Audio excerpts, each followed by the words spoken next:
Nazis' graveyard. Red Army's victory was the beginning of the end for the Third Reich.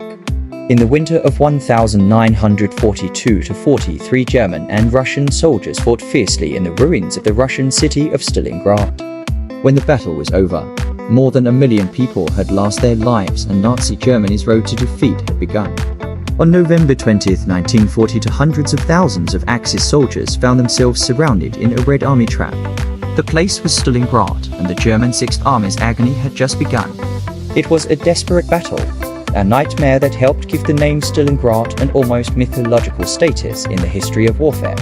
In line with famous battles such as those at Waterloo, Cannae and Verdun, Stalingrad stands as a symbol of one of the war's great turning points, for being uncompromising and barbaric, for massive destruction. And yet, at the same time, there was a kind of epic magnificence that soldiers and fighters on both sides were fully aware of.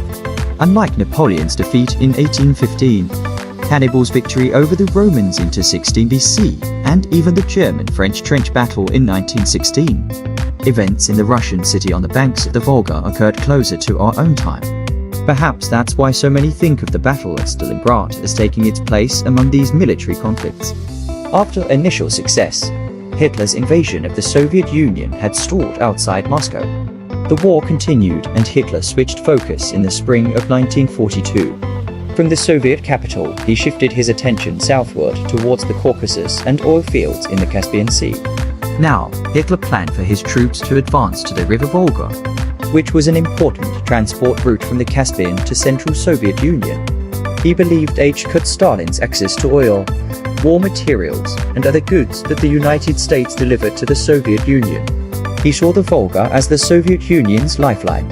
At the Volga lay the great city of Stalingrad, right in the path of the advancing German troops. Its name meant the city bore great symbolic importance to both Stalin and Hitler. In July 1942, just over a year after the invasion of the Soviet Union had begun, Hitler gave the order that the city should be taken. The German Sixth Army, which during the spring of 1942 had defeated the Red Army, in the so-called Second Battle of Kharkov, would be the unit to conduct the operation. Sixth Army reached Stalingrad at the end of August 1942, after 2 months of advancement.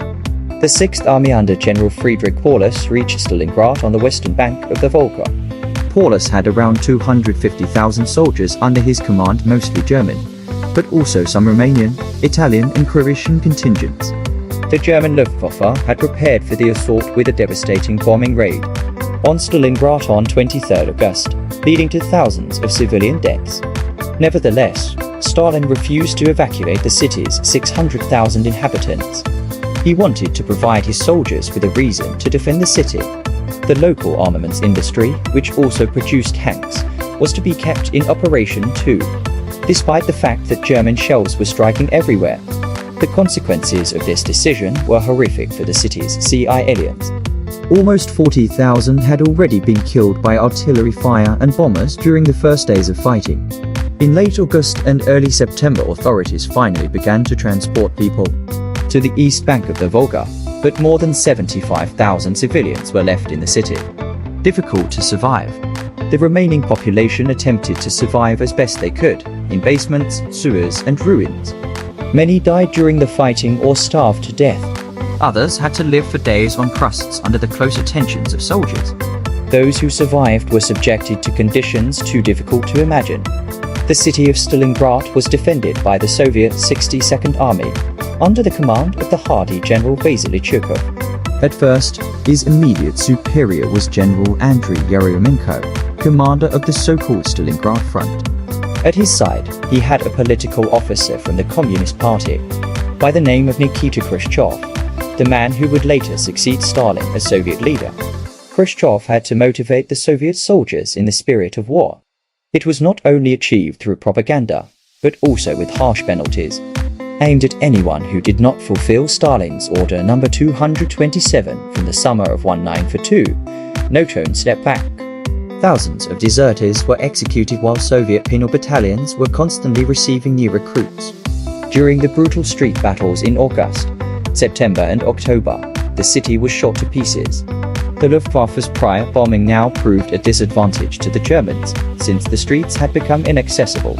The attackers now had to fight their way through rubble that was fiercely defended by soldiers under General Zhukov. Battle ebbed and flowed, the fighting waved back and forth, house by house and sometimes room by room.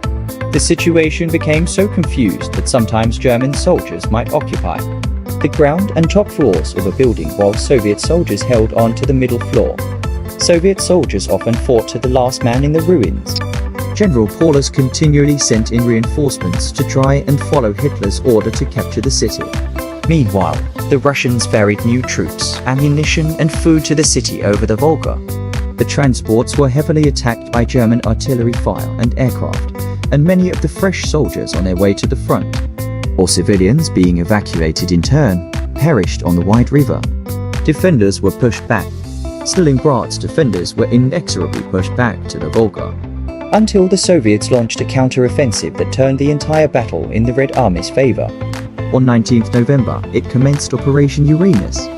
Large numbers of Soviet attack units comprising 3 entire armies, namely the 21st and 65th Soviet Armies and the 5th Tank Army, that had been in hiding from German surveillance planes suddenly attacked the weak Romanian troops who manned the front line on the Volga to the right and left of the German 6th Army.